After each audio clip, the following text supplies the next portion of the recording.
ችግርሽ ምንድን ነው ይላታል። ንገሪ ምንድን ነው?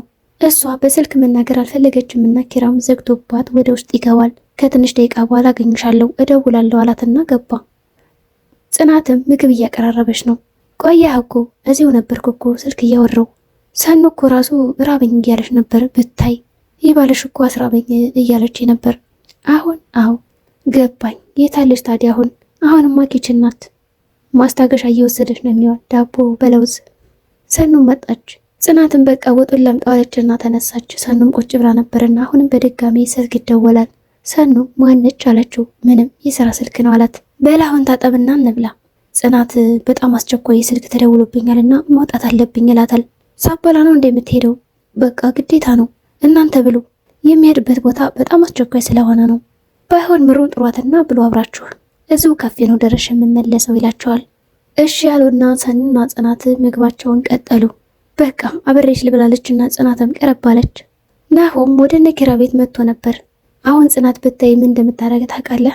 ግንባርን ነበር ካልሳምኩ የምትለ ምግብ እኮ አቅርባ ሳልበላ ነው የመጣሁት። አንተ እኮ እንደዛ አቅርቢና አርበኛል እያልካት እንዳልነበረ ሆኖ ዛሬ ደግሞ ምንም ወደ ውስጥ አገባ ከዚያው በር ጋር ቆመህ ልትሄድ ነው ይለዋል።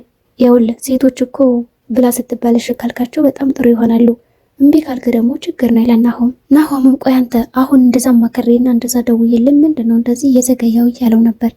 ከሰኑ ጋር እኮ ወዳደራለሁ ብዬ ባክህ ወደ ሁላ ሞኛል አለ። ወደ ቤት ከሄዱ በኋላም ንፋፊት እያዘጋጁ ነው። ለምሩ ሰርፕራይዝ ሊዘጋጅላት ይመስላል። ንፋው እንጂ ንፋፊት ይላል ናሆም። ኧረ እባክህ ተወኝ እንዴ ቁጭ እኮ ተጣመመ እያለ ነው ኪራም።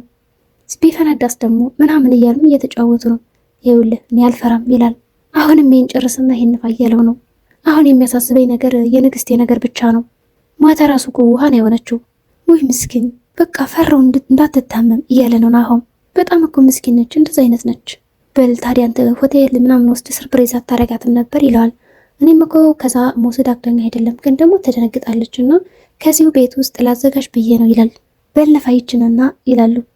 ጽናትና ሰኑ ቁጭ ብለው እያወሩ ነው። እንዲሁም ሊና አብራቸው ነበረች። ሰኑም አሁን አስቢው ምሩና ናሆም እንደዛ ቤቱን አሳምሮ ታገቢኛለሽ ወይ ብሎ በርከክ ብሎ ሲጠይቃት አለች ሰኑ።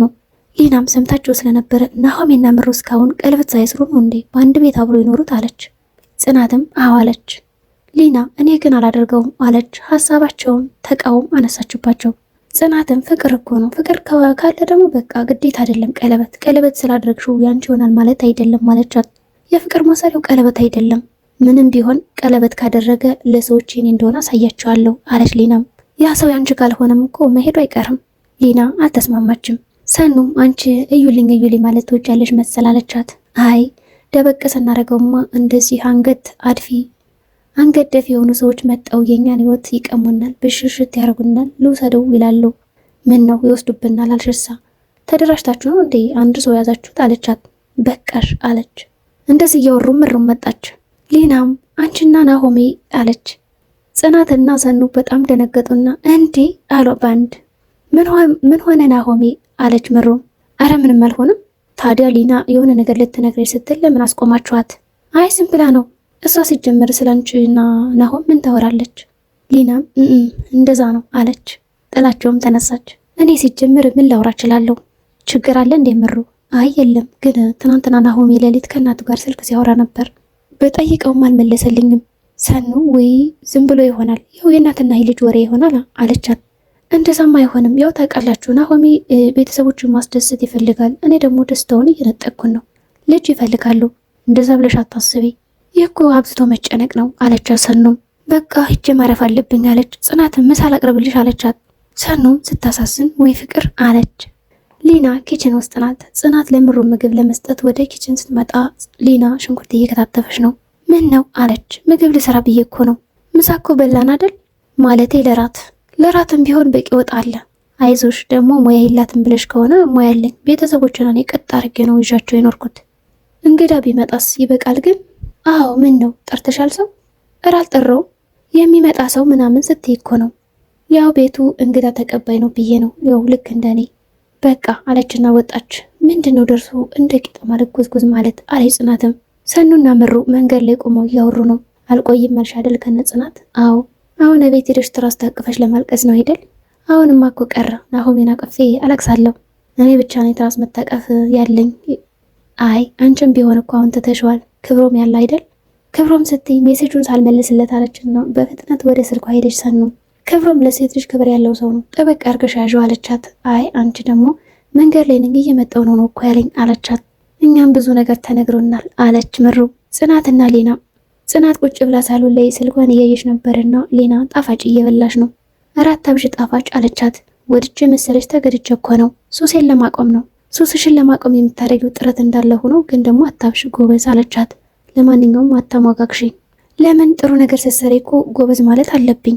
ወድጄ የገባሁበት ነገር እኮ አይደለም፣ ግን ይገርማላ ሳንፈልግ ወደንበት የገባነው ነገር አለቅም ሲል ፍቅርና ሱስ እኮ አንድ ናቸው አለች።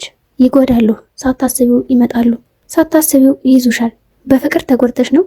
አይ ሰው ያው አይደለው እወዳለሁ። ቤተሰቦችም ቢሆን ገንዘቤን ብቻ ነው የሚፈልጉት። ገሌን ሽጭ ሰጣቸው ይቀበሉ ነበር። ከዛ ግን አይንሽን ላፈራሉኝ። እኔ ሰው አይደለሁም እንዴ? ኪሮቤልን በድጋሚ ስልክ ይደወለትና ካፌ ሄዶ ቁጭ ብሎ ነበር። የሆነች ሰው ትመጣና ቁጭ ትላለች። ሰው አለው እናት ይላታል። ኪሮቤል ነህ? አዎ። እንደዛ በስልክ ስታመነጫጭቀኝ አሁን ደግሞ አንቱ ብላ ከበርከኝ። አንቺ ነበርሽ? አዎ። ይቅርታ። ይህ ይቅርታ ለልጅ ነበር የሚገባት። ልጅ ማለት ማነች? ልጅ ቤቴልም ናት። ጸበል ወሰድኳት፣ ሐኪም ቤት ወሰድኳት። ነገር ግን ኪሮቤል ኪሮቤል ነው የምትለው። እባክህ ልጅን አድንልኝ እያለች እየተማጸነችው ነው። እሷ እንደዛ ወዳህ በፍቅርህ ቁውሽ ብላ፣ አንተ ግን እንደዚህ ተደላለህ እየኖርክ ነው። የልጅ ጠላት ላይ አሁን መጥቼ እግሬን ደፍቼ እየለመንኩን ነው። እባክህን ወደ ቤት እንድትመጣና እንድትድን አድርግልኝ እያለችውም ነው። ኪራ ይህንን ነገር ማድረግ አልችልም፣ በዛ ላይ ደግሞ ልጅሽ ያጠፋችውን ጥፋት ላንቺ መናገር አይጠበቅብኝም ይላታል። ምን አይነት ጨካኝ ነህ እናት እንደዚህ ስለምንህ አለችው። የእናትነት ጭንቀትሽ ይገባኛል። 6 ወር ሙሉ ተንከራተትኩ፣ አላደርገውም ብሎም ጥሏት ይሄዳል። ሰላም ጤና ይስጥልኝ የቻናል ቤተሰቦች። ለዚህ ቻናል አዲስ ከሆናችሁ ሰብስክራይብ በማድረግ ተቀላቀሉ። በቀጣይ ቪዲዮ እስከምንገናኝ መልካም ጊዜ ሆነላችሁ።